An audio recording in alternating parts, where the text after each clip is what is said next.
Pouczka na Dzień Dziecka.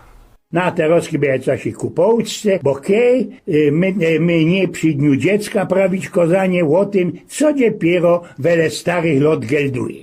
Wiecie, Lew Tołstoj, który we swoim długim życiu zdążył napisać nie o wszystkim, ostawił potomności też i krótko o sprawka o żółwiach. Jego gonny pies, znotkejsik Schildkröta, żółwia, wziął go do pyska, smycu go bez jakichś cios we zębiskach, a zatem zakopał we ziemi. Pisarz nie odkopał zwierzoka, poszedł dalszy. W naszych czasach społeczeństwo zarodki przeciepłoby mu, przygoniłoby mu nierichtyczne uważowanie gowidników, a ludzie w takich kostiumach żółwi ninja wyszykowaliby w tej jasnej polanie pikieta protestacyjną. Ale w czasach Tołstoja żółw nie mógł rachować na hormio sparcio, ganz einfach, sam wylos ze ziemi. Żółwie są w tym nic gorsze i mądry Tołstoj o tym na zicher wiedział. Wiecie, w dzieciństwie zawsze marzyłech, blędziłech o tym, co by mieć kunia.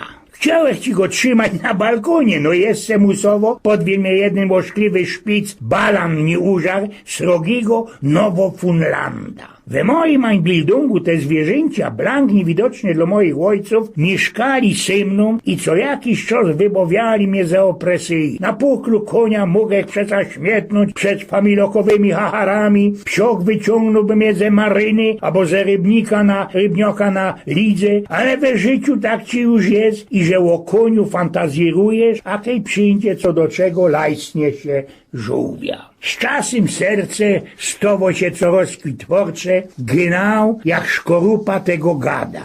Sprawiając się z żółwia, wybierasz to dzieja nie tela przociela, wiela tajla Einrichtungów wnętrza. Handlisz, który sprzedawał żółwie, urzędował kasik na zadku srogiego szaberplacu, na którym handlowało się też inszą roztomajtą gadziną. Brodziaty, zmierzły chłop, obzierający się na boki choby z łodzi, uwziął deczko deklich ze drewnianej kisty, driny łoboczek góra pancerzy, obwiniętych izolierbandem na taki szymel i że szłapecki zostali we pośrodku skukane pod szkorupą i nowe bulki na długich posmorszczanych karkach wyciągali się ku mnie w takim niemym błoganiu. Jest naisto srogo różnica między żółwiem, którego wszystkie znamy ze naszych dzieckowych bojków, rułowatym, chyrnym, drugla powiększonym do miary dinozaura, a tym samym żałosnym stworzenioma, które uwidziały rań we kastli pytloka i rapsika. Bez te spresowanie i mnogość przedstali ci być przedstawicieloma przyrody ożywionej, a stali ci się przyrodą nieożywioną.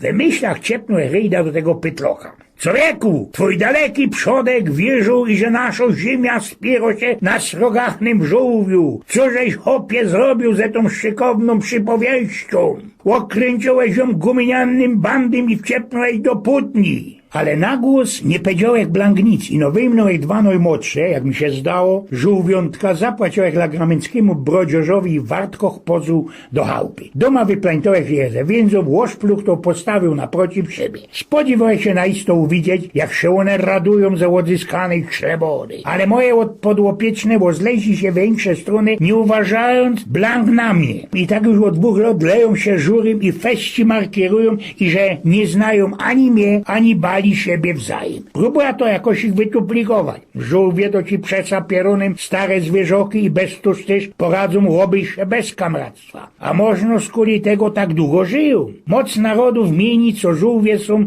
festelnie mądre, w czym objawia się ta ich mądrość? Ano w tym, i że wiele widzą, ale blank nie reagują. Nie wadzą się, nie przerywają drugiemu, nie mekrują, nie snokwiają, a tak naisto to blank się nie wychylają. Przyfilowołek, i że pierony mają radę swoboda, a jeśli je wrazi do akwarium, będą praskać, klekotać szkorupą o ściany szklanego heresztu. Poprawdzie nie tak histerycznie, jak kamczyki albo sysoły, ale równomiernie, ścięgiem i szczyc dzień i noc. A kiedy wypuszcza je na wolność, schroniają się, zadekują się w jakimś ciepłym winklu i zaroski zaczynają nynać. Jak cołko gadzina, żółwie mają radę wiesna. Wiecie, mogą się bali w ten czas i zakochać, ale do pszonia potrza im spełnienia mocki warunków. słońca, piosków, ryśnych moików. Bez tego nie mają się za insze osobniki. Duszne chorzowskie pomieszkanie to nie ma dla takich gadziny dobry plac na zolity. Na wiec na moje żółwie, że tak wicnie żykna, pokroczają, urychlają swój szryt, wylazują ze swojego winkla, sztrekują się, a rów sumechu widział, jak jeden śnich otwarł szeroko swoja poszcza i wydał zesia archaiczny ryk. Miałem wrażenie, że przygodą do mnie kamień. Jako domowy zwierzok żółw moci jeden fejler. Jest pieronem twardym. Nie da się go podropać za uchem albo pogłoskać jak koczka. Blank nie reaguje na wołani, nie poradzi poszkopić języka ludzi. Za to jest fenomenalnym rektorem cierpliwości.